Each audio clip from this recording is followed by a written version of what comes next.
ഇന്ന് ജൂലൈ 8. 36 വർഷങ്ങൾക്ക് മുമ്പ് ഇതേ ദിവസം ഇതേപോലെ നിർത്താതെ പെയ്തുകൊണ്ടിരുന്ന മഴയിൽ കേരളത്തിൽ പെയ്ത കണ്ണീർ മഴ. പെരുമൺ തീവണ്ടി ദുരന്തത്തിന്റെ നടുക്കുന്ന ഓർമ്മകൾക്ക് ഇന്ന് 36 വയസ്സ്. 105 ജീവനുകളാണ് അഷ്ടമുടിക്കായലിന്റെ ആഴങ്ങളിൽ അന്ന് അവസാനിച്ചത്.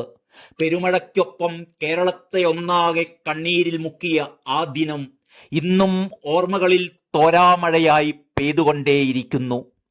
ബംഗളൂരു കന്യാകുമാരി ഐലൻഡ് എക്സ്പ്രസ് ആണ് 36 കൊല്ലം മുമ്പ് ഇതുപോലൊരു ജൂലൈ 8 അഷ്ടമുടിക്കായലിലേക്ക് പതിച്ചത്. 105 മനുഷ്യരാണ് മരണത്തിലേക്ക് യാത്രയായത്. നിമിഷ നേരം കൊണ്ടായിരുന്നു ബോഗികൾ ഒന്നിനു പുറകെ മറ്റൊന്നായി അഷ്ടമുടിക്കായലിന്റെ ആഴങ്ങളിലേക്ക് പാളം തെറ്റി വീണത്. ഓടിയെത്തിയ പെരുമണിലെ നാട്ടുകാരാണ് രക്ഷാപ്രവർത്തനത്തിന് ആദ്യമായി തുടക്കം കുറിച്ചത്. പിന്നാലെ സർവസന്നാഹങ്ങളും പെരുമണിലെത്തി. 200-ലേറെ പേരെ പരിക്കുകളോടെ രക്ഷപ്പെടുത്താനായി. ശാന്തമായി ഒഴുകിയിരുന്ന അഷ്ടമുടി അന്ന് നിലവിളികൾ കേട്ട് കലങ്ങി മറിഞ്ഞു.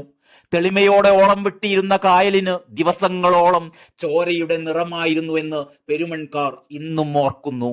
അവസാനത്തെ മൃതദേഹവും കരക്കെത്തിക്കാൻ 5 ദിവസമാണ് എടുത്തത്. ചുഴലിക്കാറ്റാണ് അപകടത്തിന് കാരണമെന്നായിരുന്നു റെയിൽവേയുടെ കണ്ടെത്തൽ.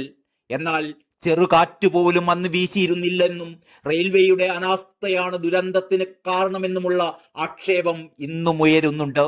ഉത്തരം കിട്ടാത്ത സംശയങ്ങൾക്ക് മുന്നിൽ കണ്ണീരോർമ്മയായി പെരുമണിലെ ദുരന്ത സ്മാരകം മാത്രം അവശേഷിക്കുന്നു. വീണ്ടും പുതിയൊരു കമ്മീഷനെ നിയോഗിച്ചുവെങ്കിലും സംഘം ആദ്യത്തെ റിപ്പോർട്ട് തന്നെ ആവർത്തിക്കുകയാണുണ്ടായത്.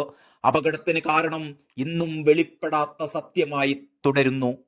1988 ജൂലൈ 8 രാജ്യത്തെ ആകെ ഞെട്ടിച്ച ആ ദുരന്തം ഉച്ചയ്ക്ക് അഷ്ടമുടിക്കായലിന് കുറുകെയുള്ള പെരുമൺ റെയിൽ പാലത്തിൽ വെച്ച് ബംഗളൂരിൽ നിന്ന് തിരുവനന്തപുരത്തേക്ക് വരികയായിരുന്ന ഐലൻഡ് എക്സ്പ്രസ് പാളം തെറ്റിയപ്പോൾ 9 കോച്ചുകളാണ് കായലിലേക്ക് പതിച്ചത്. യാത്രക്കാരുടെ സ്വപ്നങ്ങൾ നിമിഷ നേരം കൊണ്ട് തലക്കീഴ്മേൽ മറിഞ്ഞു. 14 കോച്ചുകൾ ഉണ്ടായിരുന്ന തീവണ്ടി പാളം തെറ്റുമ്പോൾ എഞ്ചിനും പാഴ്സൽ വാനും ഒരു സെക്കൻഡ് ക്ലാസ് കമ്പാർട്ട്മെന്റും മാത്രമേ പാലം കടന്നിട്ടുണ്ടായിരുന്നുള്ളൂ. 9 കോച്ചുകൾ ഒന്നിനു പുറകെ മറ്റൊന്നായി കായലിലേക്ക് കൂപ്പുകുത്തി. ഒരു ഫസ്റ്റ് ക്ലാസ് കമ്പാർട്ട്മെന്റ് പാലത്തിൽ നിന്ന് വെള്ളത്തിലേക്ക് മൂക്കുകുത്തി വീണ രീതിയിൽ തൂങ്ങിക്കിടന്നു. ഭീകരമായിരുന്നു ആ കാഴ്ച.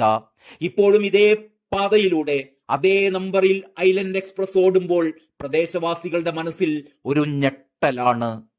News desk, Kalakaumudi.